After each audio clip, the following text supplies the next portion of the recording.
stuntmen use as an example. I also want to clear up one last rumor that we've been getting on the webcam. This is Roddy Piper, but that is not Captain Lou Albano. That is Gorgeous George. Leave him alone. Out. Enough with the jokes already, people. Elvis, I know you got a question, right? Yeah, Mr. Piper, there hasn't been a better heel than now. I mean, he set the bar to be the heel. And I'm going on record right now to say that Hulk Hogan wouldn't have been as big if it wasn't for Piper. Because every superhero needs a villain. Superman has Lex Luthor, Batman has a Joker, and Hogan needed Piper. Well, God bless you. You know, there's a point of contention between Hogan and I that still goes to this day. And you're better looking. I love you. You're like my new hero, man. That's not it? That's not the contention? I was just asking. Well, you're a better father. That's You know, back with the very first WrestleMania, if you watch it with War to Settle the Score, I kicked Cyndi Lauper. Took out. My mom and I were disgusted at that moment. I remember watching it, and it was a big deal. Dave Wolf too. I was like, "What?" My mom was like, "Who's this guy think he is?" You know what? I'd go down, and people in cars would come up, and they'd turn up. Girls just want to have fun. I got in more fights just trying to get into a restaurant and eat something and get out. It was unbelievable, the amount of attention that got me. What the heck was I talking about? WrestleMania 1? Yes, thank you very much. I knew that. I was just testing you. The War to Settle the Score is what led into WrestleMania 1. And so Hogan... Okay, here it is. When WrestleMania 1 was finished, okay, we all came in limousines. When it was finished, they had Hogan and Mr. T over in the celebrating party. And Orton and I, we were just trying to wait for the people to leave. And we come down, it's kind of like a round circle in the garden. And our limousine's gone.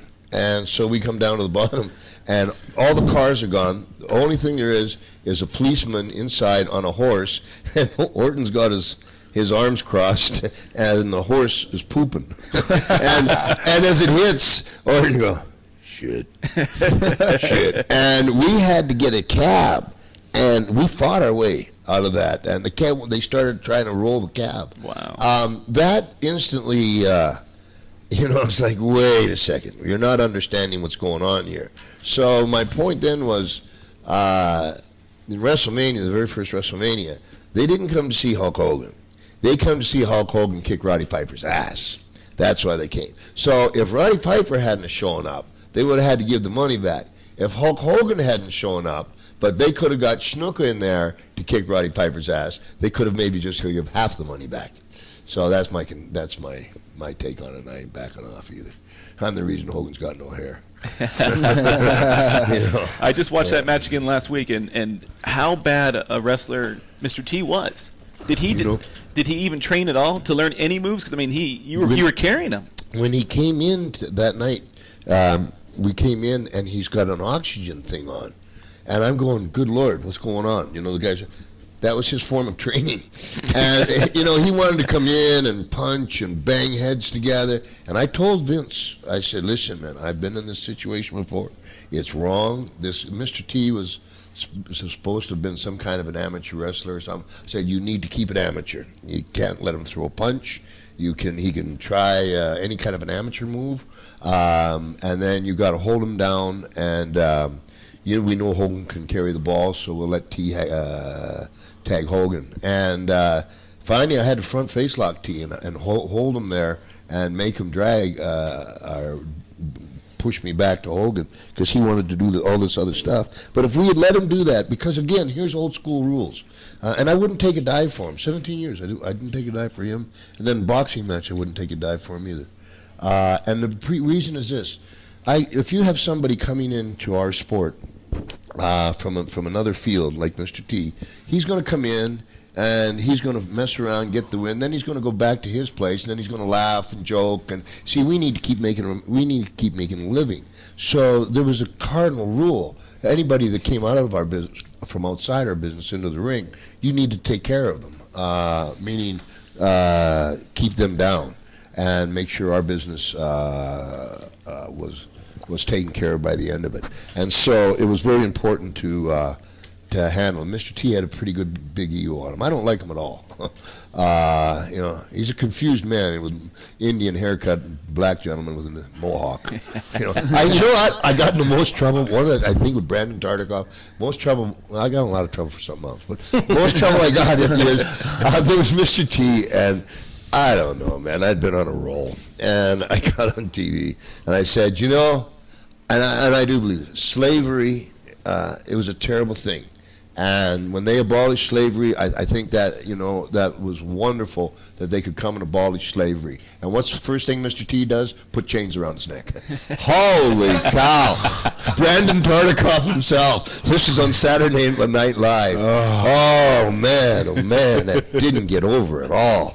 And then I was whipping him with a belt on top of it. And then for those that don't know, that was the NBC president. Yeah, yes, but at the time. Tartikoff. Yeah.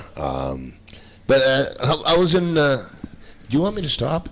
I'm sorry. Hey, we're having a good time. I'll tell you, Mr. T, is I was in the Palm restaurant in Los Angeles, Mr. T, and you know the bag that a Crown Royal comes in. Maybe you guys don't. Yeah, the purple one. Purple bag. There you go. I read about it once. So Mr. T's there, and all of a sudden he pulls out a purple bag with a Crown Royal sign on it. And inside the purple bag is this beautiful gold goblet with jewels on it and stuff. And he puts there and he goes, if it's good enough for the Pope, it's good enough for Mr. T. And then he orders a mimosa. You know? All right, everybody out of the pool, man. So anyway, it's the way that went, guys. All right, I'll tell you what, we're going to take our last commercial here. Catch up with Roddy Piper, our special in-studio guest. He is in Las Vegas performing as a celebrity guest for Tony and Tina's wedding. I'm sorry I didn't get the chance to fully get that out before the last commercial. And that is at Planet Hollywood. If you want tickets, it's 888-746-7153. The show tickets start at $54. Includes an Italian dinner. And I want to let people know it's an early show. It starts at 7 o'clock. So and they're a great cast of people down there, man. They're wonderful people. It's the longest running show off Broadway since 1998. So check it on out.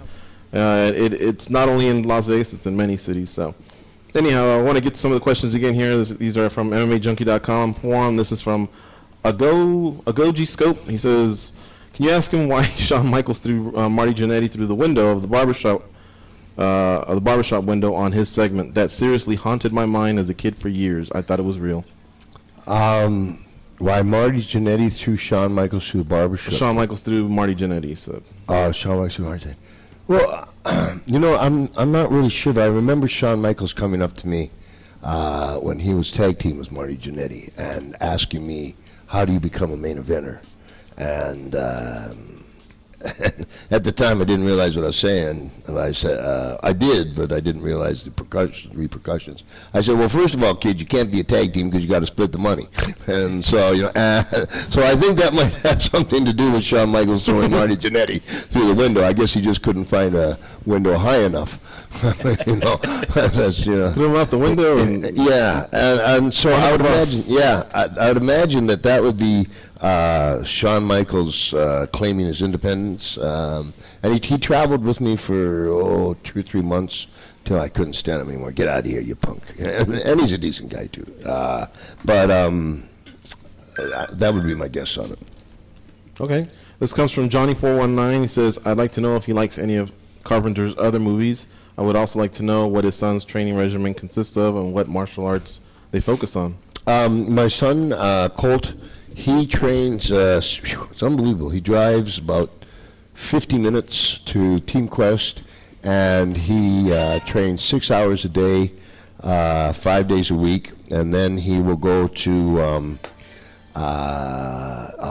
24-hour fitness or whatever to weight train on Saturdays.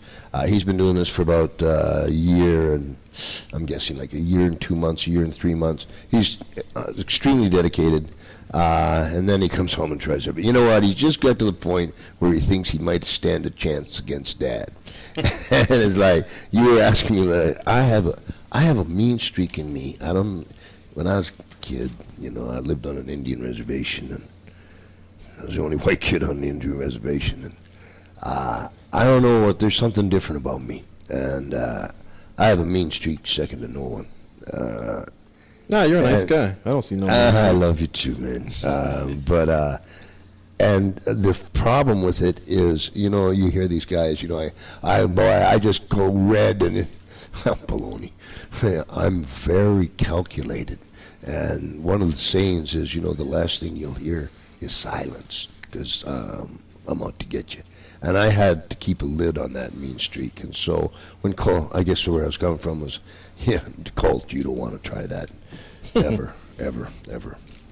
It's I think it's the reason in the promos that you were speaking of earlier, and I get going, it's a different side of me that comes out. And when I told you about the bagpipes, how I started, when I say I hated everyone, especially myself, I mean it. And I was very self-destructive. I wasn't afraid. I didn't, you know what, when you got a guy that's not afraid to die, like right now we have a terrible